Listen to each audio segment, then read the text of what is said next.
저는 이제 계속 트루스 소셜 관련된 부분들을 이야기를 하고 있는데, 지금이 미국 주식을 사기 좋은 타이밍이다라는 이야기를 함과 동시에 시장에서는 어떤 기대감이 생겼냐 하면, 이거 시장 신경 쓰네. 시장 신경 쓰네. 라고 이야기를 하고, 그 중에서도 본인의 뭐 관련된 기업 하나를 이렇게 찍어주는 모습이었는데, 어쨌든 주식 시장에 대해서 신경을 쓰고 있는 모습과 함께 코멘트는 지금 시장이 하락하는 거 괜찮아요. 모든 게 잘 될 거예요. 라고 이야기를 하면서 미국은 그 어느 때보다 더 크고 발전할 거다라는 이야기를 슬슬 어젯밤부터 흘리더니만 결국에는 다들 아시는 것처럼, 그죠? 오늘 새벽에 한 2시경, 뭐 2, 3시경 난리가 났죠. 네. 지수가 조용하다가 갑자기 막 본격적으로 오르기 시작하니 그것은 결국에는 이거는 관세로 인해서 빠진 거잖아요. 그렇죠. 최근에 불확실성, 관세 불확실성. 근데 관세와 관련된 부분에서 눌렸던 용수철이 완벽하게 해소된 건 아닙니다. 이거는 제대로 우리가 생각을 하고 가야 됩니다. 결국에는 이 관세는 중국을 때리기 위한 것이고 중국하고의 협상이 끝난 게 아니잖아요. 그죠? 모든 게 끝난 게 아닙니다. 근데 중국 외에 기타 나머지 지역들과의 관세를 90일 동안 유예를 승인하고 상호 관세도 원래는 뭐 한 우리나라 같은 경우는 25%였는데 10% 뭐 대부분 10%로 이렇게 대폭 인하하며 즉시 발효한다라고 하니 시장은 일단은 안도의 그죠? 한숨. 야, 이러면 잘하면 뭔가 중국하고도 그러면 해결될 수 있는 기대감을 가질 수 있는 거 아닌가?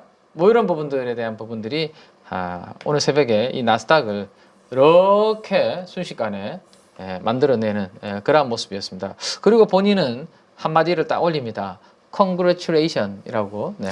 한글로 제가 이걸 번역해놔서 그렇지. 없어 보이는데? 네, 그러니까요. 이걸 축하해요. 아니 그냥 축하합니다 이렇게 축하해요.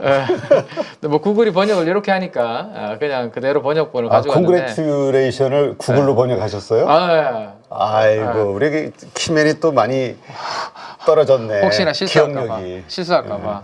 요즘 같은 장이 예민해서 실수하면 난리 납니다. 댓글에 영어도 못하면서 뭐 이렇게 되니까 완벽하게 번역을 해서 축하해요 라고 이렇게 시장의 반응. 그러니까 본인의 입으로 인해서 시장을 죽일 수도 있고 본인의 입으로 인해서 시장을 살릴 수도 있음을 명확하게 보여준 그러한 하루가 아니었나라는 생각을 참 하면서 한편으로는 반등을 줘서 다행이긴 한데 한편으로는 상당히 씁쓸한 결국에는 트럼프한테 그렇지 아니 그냥 기댈 수밖에 없는 이제 뭐 그냥 트럼프 입만 볼 수밖에 없어요 이제. 그 친구의 입이 그 친구란 그 대통령의 입이 어떻게 움직이는지가 앞으로 결국에는 핵심일 것 같고요. 자 어쨌든 최근에 이제 시장은 기술적으로는 과매도 구간이다라는 부분을 대표적인 지표 중에 하나인 ADR을 가지고 말씀을 좀 드려왔었습니다. 이게 60이라는 숫자는 사실은 평균적으로 보기 어려운 숫자다라고 말씀드렸고 작년 8월 5일 날 코스닥이 65점 몇몇을 찍고 그때부터 빵 오르기 시작했다라는 말씀드렸는데 거의 지금 뭐 작년 8월 달 급락했던 때 ADR이 수준까지도 내려간 상황이기 때문에 자 여기에서 현금 비중이 있는 분들이야 뭐 기회를 노리면 되겠지만 주식 비중이 이미 풀로 차 있는 분들한테는 우리가 계속 말씀드렸던 부분이 단기적으로 힘든 건 맞다. 다만 기술적으로 낙폭이 기술적으로 과매도 구간이니까 여기에서 자칫 물량을 던져버리면 그죠? 순식간에 오늘처럼 뭔가 일부 유예 뭐 관세에 대해서 희석을 약간 시켜버리면 튀어버리는 게 언제 나올지 모르니까. 그러니까. 지금은 뭐 참아야 되는 구간이다. 잘 참으신 분들한테는 오늘은 좀 즐길 수 있는 날이 되었으면 좋겠는데 중국이 오늘 얼마나 또 이제 태도를 강경하게 보이느냐에 따라서 우리도 이제 미국처럼 저렇게 한 10% 움직일지 야간 선물은 한 5% 올랐고요. 미국에 상장된 우리나라 한국물은 이 EWY는 한 7% 올랐거든요. 그래서 한 5에서 7% 정도의 지수 상승을 기대해봐도 될까요? 모르겠습니다. 네, 화끈하게 빠졌으니 오를 때도 화끈하게. 저는 이렇게 한번 생각을 해보는데요. PBR 0.73이었습니다. 어제 종가 기준으로. PBR 0.73은요. 최근 20년 동안 두 번 그 봤던 숫자입니다. 2008년도 서프라임 때 대표님 뭐 하셨는지 모르겠는데 아니. 예. 그 2008년도 서프라임 때 저는 이제 그때가 대리였나 아마 어쨌든 증권회사에 근무를 하고 있던 때였는데 그때도 방송은 저는 하고 있었습니다. 상당히 매일 빠져가지고 사실은 진짜 이때도 어려웠는데 그때도 저점은 PBR로 0.77이었네요. 그리고 그 0.6이라는 숫자를 본 거는 우리가 아무도 경험해보지 못했던 코로나 팬데믹 때 우리나라 전체 코스피 기업의 자산 가치의 0.6 수준까지 이렇게 떨어졌었고요.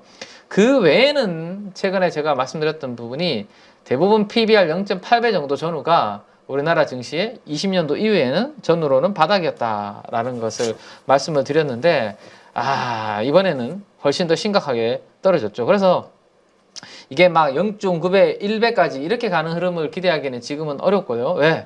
아직 중국과의 협상이 어떻게 될지 남아있는 상황에서 강대강으로 더 뭐 가는 흐름이 되면 또 일시적으로 잠깐 하락이 멈췄다가 반등 줬다가 또 이렇게 출렁이는 그런 흐름이 될 수 있는 상황이기 때문에 이번에 반등은 원래 우리나라 코스피가 떨어졌을 때 어느 정도 하방을 좀 보여줬던 구간 2400과 2450이 PBR 0.8 전후거든요. 거기까지는 그래도 적어도 반등은 좀 줘야 되지 않을까 싶은데 어제 2300 깨지고 끝났나요? 네, 2300 깨지고 끝났죠. 그래서 2400과 2450 정도는 PBR 0.8배 전후까지는 반등을 좀 화끈하게 주기를 한번 일단 기대해보고 그 이상으로 다시 이제 치고 올라가려면 좀 더 이제 이 관세와 관련된 불확실성이 해소가 되든지 아니면 뭐 우리나라만이라도 뭐 개별적인 뭔가 긍정적인 포인트들이 미국하고의 협상에서 만들어지든지 야 조선과 이런 것들 LNG 알래스카 협력해 주니 너희들은 관세 그냥 좀 대폭 뭐 갈게 뭐 이런 그럴 가능성은 또 없어 보이는 표정이십니다. 네. 아니 그게 아니라 그 LNG를 그 시켜주면 안 되지. 그게 독인지 약인지 아직 모르겠는데. 어쨌든 우리 고유만의 뭔가 모멘텀이 나오면 PBR 0.8, 0.85배를 넘어서 올라갈 수 있겠지만 그게 나오지 않는다면 이번에 반등은 그 정도의 반등은 일단 1차적으로 한번 생각을 해봐야 되죠. 그렇다고 그 반등이 또 오늘 하루 만에 가는 것도 아니에요. 그죠? 네. 일단 중국이 특별한 움직임을 보이지 않는다면 우리는 선거도 있고 60일 동안 그 다음에 90일 동안에 일단 관세 유예 상호관세 10%라는 시간을 벌어줬으니 그 기간에 잘 해서 그죠? 협상을 잘 해서 뭐 적어도 거기까지는 한번 가보자 라는 말씀을 한번 드려보고 싶고 다행스러운 부분은 몇 가지 제가 지표들을 말씀을 드렸었습니다. 그죠? 우리가 이 시장의 바닥을 잡을 수 있는 지표 중에 근데 우리 8.15 가족분들이 가장 편안하게 볼 수 있는 것 중에 하나는 누구나 볼 수 있는 환율이다 라는 말씀을 드렸고 어제 1480원대 있었습니다. 환율이. 근데 오늘 새벽에 1440원대까지 순식간에 훅 떨어졌습니다. 그죠? 이 방향은 자 그러면 외국인 수급에 좀 외국인들이 멈춰줄까? 지금 뭐 매일 지금 1, 2조 뭐 이상의 현선물 합계 매도가 나오고 있잖아요. 근데 오늘 그 매도가 좀 멈춰줘야 사실 시가총액 대형주 위주로 지수한테 상당히 강한 임팩트를 줄 수 있는 하루가 될 수 있는데 만약에 환율이 이렇게 뚝 떨어졌음에도 불구하고 외국인들이 평소처럼 아침에 뭐 시총 대형주들 위주로 또 강하게 순매도가 좀 나온다. 이러면 이제 뭐 지수 상승은 또 제한되는 그런 부분들이 될 수 있기 때문에 오늘 환율이 떨어지면서 적어도 외국인들의 매도가 멈추고 관망 정도는 해주면 낙폭 과대한 상황에서 어느 정도는 기술적 반등이 좀 세게 나올 수 있지 않을까 이 기대감 한번 가져볼 수 있을 것 같고